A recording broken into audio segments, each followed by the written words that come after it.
मेरा नाम साजिद है और मेरी उम्र 20 साल है। 12वीं की पेपर देने के बाद मेरी छुट्टियां शुरू हो गई थीं। इसीलिए मैं माँ बाप से इजाज़त लेकर अपने चुच्चा के घर छुट्टियां मनाने जाना चाहता था। चुच्चा की शादी को सिर्फ 15 दिन ही हुए थे। इसीलिए मेरे माँ बाप मुझे उसके घर जाने से मना कर रहे थे। लेकिन काफ़ी साल हो गए थे मुझे चुच्चा के घर गए हुए। इस दिन इतवार था। मेरे पापा ने मुझे चुच्चा के घर छोड़ा, लेकिन जैसे ही हम वहां पहुंचे तो घर के बाहर ताला लगा हुआ था। हमें लगा चुच्चा और चाची कहीं बाहर घूमने गए हैं। पापा ने चुच्चा को फोन किया तो पता चला वो दोनों खरीदारी करने बाहर गए हैं और उन्हें घर आने में देर हो गई। इसीलिए हम दोनों मामा का इंतजार करते हुए उनके घर के बाहर खड़े हो गए। तकरीबन 2 घंटे बाद चाचा और चाची घर आए। पापा उनसे बाहर सड़क पर ही मिले। आपे घर वापस जाने लगे। चाची ने अपने चेहरे पर स्कार्फ बांध रखा था और चाचा की बाइक पर उससे चपकर बैठी हुई थी। घर के अंदर आते ही चाची ने अपने चेहरे से स्कार्फ उठाया तो मेरी नज़र चाची पर गई। मैं अपनी चाची को पहली बार देख रहा था और मैंने कभी नहीं सोचा था कि मेरे चाचा ने इतनी हसीन लड़की से शादी की होगी, क्योंकि मेरी चाची तो बहुत ही हसीन और खूबसूरत थी। दरअसल में उनकी शादी में भी नहीं जा सका था, क्योंकि इस वक्त मुझे घर का ख्याल रखना था।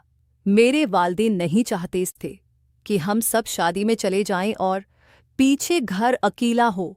इस बार चाचा से मिलने की मुझे बहुत बेचैनी थी और साथ ही मैं अपनी नई चाची से भी मिलना चाहता था। मेरे पापा का कहना था कि हम बाद में कभी मिलेंगे, लेकिन मुझे छुट्टियां गुजारनी थी और इस शहर में जाना था जहां चाचा रहते थे। उस वजह से मैंने जिक्र के पापा को चाचा की घर छोड़ने पर राजी कर लिया। कभी कभार सोचता हूँ कि शायद इच्छा होता अगर मैं इस वक्त चाचा की घर न गया होता, क्योंकि यहाँ मेरे साथ ऐसा कुछ होने वाला था जो मेरी जिंदगी को बदल कर रख देगा। मैं बार बार अपनी चाची को देख रहा था, क्योंकि मेरी चाची किसी फिल्म की हीरोइन जैसी लग रही थी। चाची बहुत खूबसूरत थी, जबकि चाचा देखने में बहुत खास नहीं थे। मेरी नज़र चाची पर थी। इस दौरान चाचा ने मुझे बकारा, अरे हसद बेटा, कहाँ देख रहे हो? मैं तुम्हें कब से आवाज़ दे रहा हूँ। ये सुनकर मुझे झिझक हुई। मैंने चाचा से कहा कि मैं ठीक हूँ और उन्हें जोर से गले लगा लिया। इतने साल बाद मुझे देखकर चाचा भी बहुत खुश हुए। चाची भी मेरे पास आई और मुझे प्यार से गले लगा लिया। ऐसा बिल्कुल नहीं लग रहा था कि मैंने पहली बार मिला हूँ। चाचा की घर गए मुझे 2 दिन हो चुके थे। चाची मेरी अच्छी देखभाल कर रही थी और मेरे लिए हर ज़रूरत का ख्याल भी रख रही थी। चाचा और चाची के रोई से मुझे ऐसा लगा कि मैं अपनी पूरी छुट्टियां यहाँ गुजारने वाला हूँ, लेकिन मुझे ज़रा भी अंदाज़ा नहीं था कि मेरा ये फैसला आगे चलकर ऐसा मोड़ लेने वाला है जो मेरी जिंदगी को बदल कर रख देगा। तैसे दिन सुबह जब मैं सोकर उठा तो 8 बढ़ चुके थे। मैं अपने कमरे से बाहर आया तो देखा कि चाचा अपना बैग पैक कर रहे थे।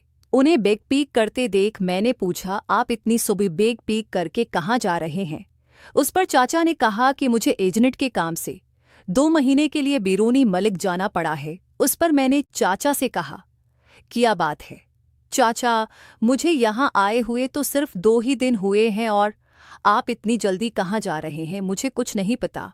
उस पर चाचा ने कहा कि ये मेरे लिए एक बहुत बड़ा मौका है। अगर मैं उसे खो देता हूँ तो मुझसे बड़ा बेवकूफ़ कोई नहीं होगा, क्योंकि इस प्रोजेक्ट के काम का तजर्बा मुझे आगे एक अच्छी पोस्ट दिलवा सकता है।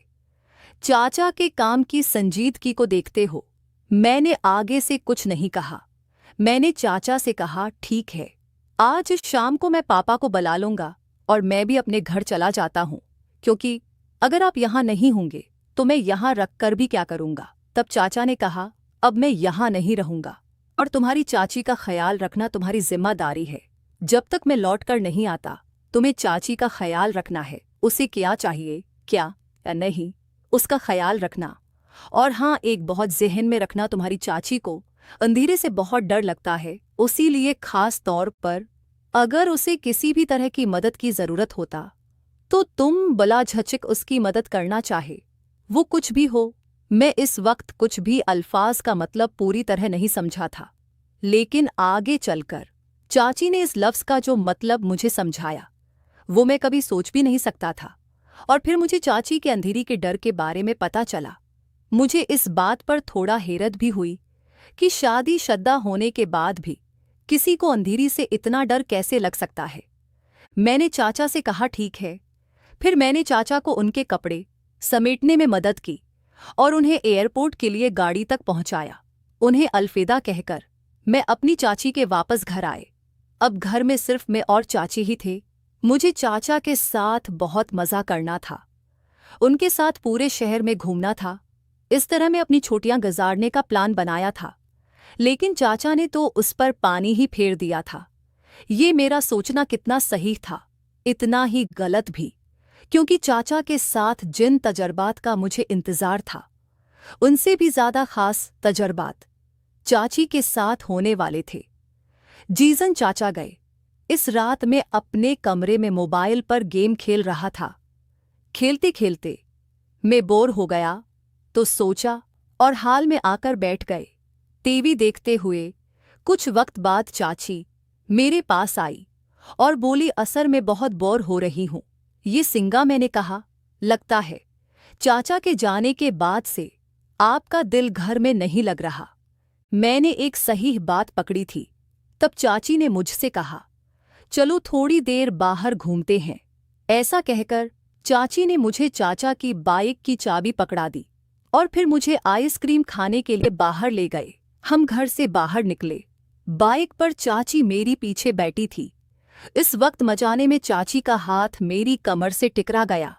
ये देखकर मैं थोड़ा सा छुचक गया। उसी लिए चाची ने फौरन अपना हाथ पीछे खींच लिया, लेकिन अगले ही पल चाची ने अपना हाथ मेरी कमर पर फिर से रख दिया। उनके इस तरह की रोइये का मतलब मुझे समझ नहीं आया। आइसक्रीम खाकर हम वापस घर आए। जैसे ही चाची ने घर का दरवाज़ा बंद किया, हम अंदर आए। अचानक घर की सारी लाइट्स बंद हो गई। अचानक लाइट जाने से चारों तरफ घना अंधेरा छा गया। मैं चाची के पीछे खड़ा था।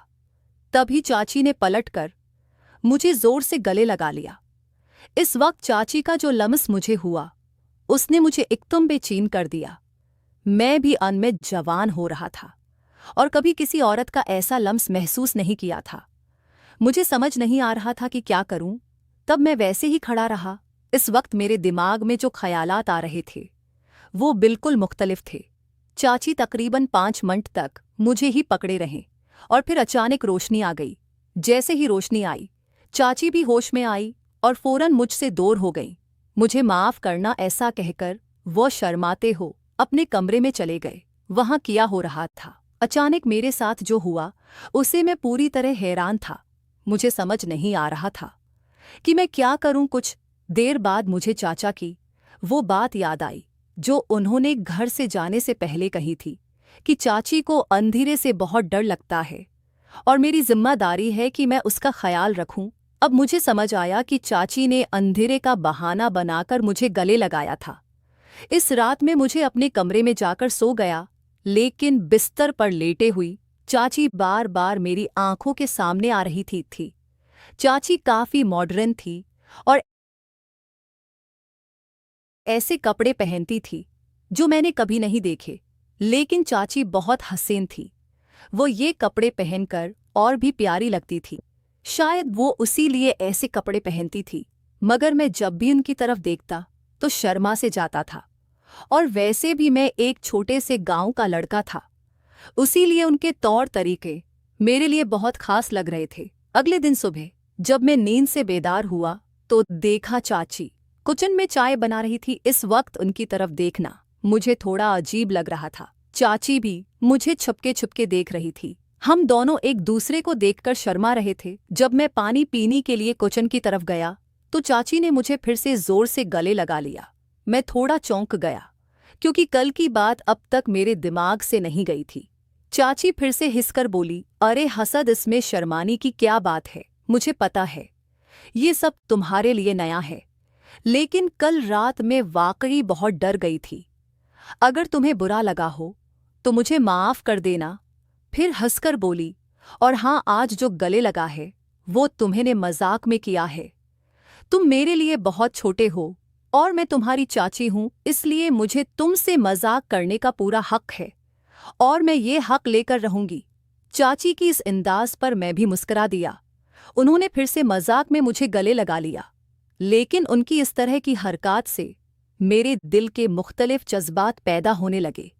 मुझे भी ये महसूस होने लगा था कि मैं अब बड़ा हो रहा हूं। शायद चाचा कोई अंदाज़ा नहीं था कि ऐसी चीज़ हो सकती है। कुछ दिनों बाद एक दिन शाम को मुझे सामोसे खाने की ख्वाहिश हुई।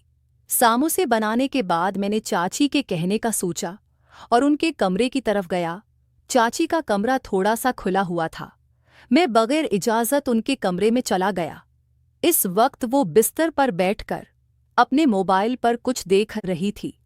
उनके बैठने का अंदाज ऐसा था कि देखकर मुझे ही शर्मिंदगी महसूस होने लगी। दरवाजे पर खड़े होकर मैंने चाची को आहिस्ता से आवाज़ दी, लेकिन वह